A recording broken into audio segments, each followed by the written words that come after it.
Hi అండి, welcome to great Indian spies. ఎలా ఉన్నారు? అందరూ బాగున్నారా? నేను కూడా చాలా బాగున్నానండి. ఇవాళ అయితే నా వే ఆఫ్ స్టైల్లో ఇడ్లీలు ఎంత స్మూత్గా చేసుకోవచ్చు మిక్సీలో వేసినా కూడా అనే దానికోసం చేస్తున్నాను ఈ వీడియో. ఇది తెలియని వాళ్ళు ఉన్నారు కొంతమంది, సో వాళ్ళ కోసం ఈ వీడియో అండి. సో తప్పకుండా ఈ వీడియోని లాస్ట్ వరకు చూడండి. చాలా ఈజీగా చేసుకోవచ్చు, చాలా స్మూత్గా ఉంటాయి కూడా. మరి ఎందుకు లేటు, రెసిపీలోకి వెళ్ళిపోదాం. మరి ముందుగా అయితే ఇక్కడ నేను మినపప్పు తీసుకొని నానబెట్టుకుంటున్నానండి. 1 కప్ తీసుకుంటున్నాను. సో మినపప్పునైతే నేను దగ్గరగా 12 అవర్స్ వరకు నానబెట్టుకున్నాను. సో ఒక 10 to 12 అవర్స్. సో అలా చక్కగా నానబెట్టేసుకొని బాగా నానిన తర్వాత ఈ విధంగా 2-3 సార్లు బాగా కడిగేసుకొని మిక్సీ జార్లో వేసేసుకొని బాగా మిక్సీ పట్టేసుకోవాలి. చాలా మెత్తగా వేసుకోవాలండి మినపప్పు మిక్సీలో వేసుకున్నప్పుడు. సో అదే డిఫరెన్స్ అనమాట. అదే రుబ్బుకుంటే ఏంటంటే ఇప్పుడు మిక్సీలో వేసిన దానికి 2 to 3 టైమ్స్ వస్తుంది మనం పిండి అనేది. ఇంకా మిక్సీలో వేసుకుంటే ఎంత వేసామో అంతే వస్తుంది. అదే డిఫరెన్స్ ఇక్కడ. సో మిక్సీలో వేస్తే మనం ఎంత వేసుకోవాలి రవ్వ అనేది చాలా ఇంపార్టెంట్. నేనైతే 1 కప్పు మినపప్పుకి 1.5 కప్పు మాత్రమే రవ్వ వేసుకుంటున్నానండి. ఎందుకంటే మనకి ఎక్కువ పిండి రాదు మిక్సీలో వేస్తే, అందుకనేసి మనం రవ్వ కూడా దాన్ని తగ్గట్టే వేసుకోవాలి. అదే రుబ్బుకుంటే 1 కప్పు మినపప్పుకి దగ్గరగా 2.5 నుంచి 3 వరకు మనం రవ్వ వేసుకోవచ్చు. కానీ మిక్సీలో వేస్తే మాత్రం కంపల్సరీ 1 కప్కి 1.5 కప్పు రవ్వ మాత్రమే వేసుకోవాలి. అప్పుడు ఇడ్లీలు స్మూత్గా ఉంటాయి అన్నమాట. నేనైతే 1 కప్పు మినపప్పుకి 1.5 కప్పు మాత్రమే రవ్వ వేసుకుంటాను.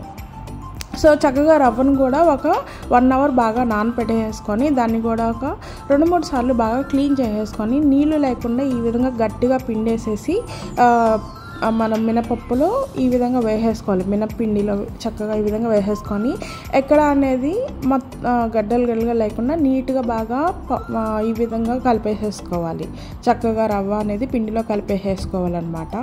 సో కలిపేసుకొని మూత పెట్టి, నాకైతే బెంగళూరు క్లైమేట్ చాలా చల్లగా ఉంటుంది కాబట్టి పర్టికులర్గా నవంబర్ డిసెంబర్ టైంలో చల్లగా ఉంటుంది కదా.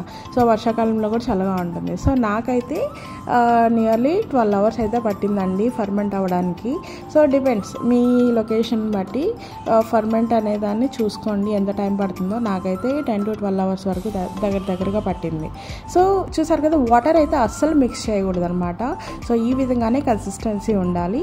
అలాగే సాల్ట్ కూడా నేను ఇక్కడ 2 టేబుల్ స్పూన్స్ అయితే సాల్ట్ వేసుకుంటున్నాను. మీరు మీ టేస్ట్కి తగిన సాల్ట్ అయితే అడ్జస్ట్ చేసుకోండి. చక్కగా ఈ విధంగా సాల్ట్ అంతా కలిసేలాగా బాగా మిక్స్ చేసుకోండి. ఇంకా ఎక్కడ వాటర్ వేయకూడదు. మీరు పప్పు వేసేటప్పుడు కూడా వాటర్ అనేది చూసుకొని వేయండి. పప్పు చాలా గట్టిగా ఉండాలి. సో చక్కగా మనం ఇడ్లీ పాత్ర తీసుకొని దానికి నెయ్యి కానీ లేదంటే నూనె కానీ చక్కగా బాగా రాసేసేసి ఈ విధంగా ఇడ్లీలు పెట్టేసేసుకోవాలన్నమాట. మరీ పొంగిపోయేటట్టు కాకుండా కొంచెం స్పేస్ ఉండేటట్టుగానే ఇడ్లీలు అనేది పెట్టుకోండి. సో మొత్తం ఈ విధంగా సెట్ చేసేసుకొని ఇడ్లీ కుక్కర్లో మనం ఇడ్లీలు పెట్టేసుకొని అది కూడా మనం medium flame, SIM to medium flame మధ్యలో మనం ఇడ్లీ అనేది మనం సెట్ చేసుకోవాలన్నమాట. ఇడ్లీ కుక్కర్ పెట్టుకున్నాక జస్ట్ సిమ్ టు మీడియం ఫ్లేమ్ని అయితే సెట్ చేసుకొని జస్ట్ 15 minutes విజిల్ వచ్చేంత వరకు వెయిట్ చేసేసి ఆఫ్ చేసేసేయండి.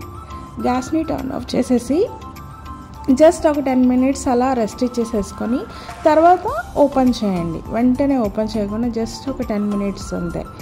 సో 10 minutes అట్లాగా రెస్ట్ ఇచ్చేసేసుకొని తర్వాత ఓపెన్ చేసేసేయండి, సరిపోతుంది. సో మనకైతే ఇడ్లీలు చాలా అంటే చాలా స్మూత్గా వస్తాయండి. సో తీసేటప్పుడు కానీ మనం తినేటప్పుడు అయితే చాలా స్మూత్గా ఉంటాయి. నార్మల్గా చాలా స్మూత్ ఇడ్లీస్ అంటే మనం ఎక్కువ చిత్తూరు సైడ్ అని, ఇంకా చెప్పాలంటే మనం బెంగళూరు సైడ్ కానీ ఇడ్లీలు చాలా స్మూత్గా ఉంటాయి అంటారు కదా.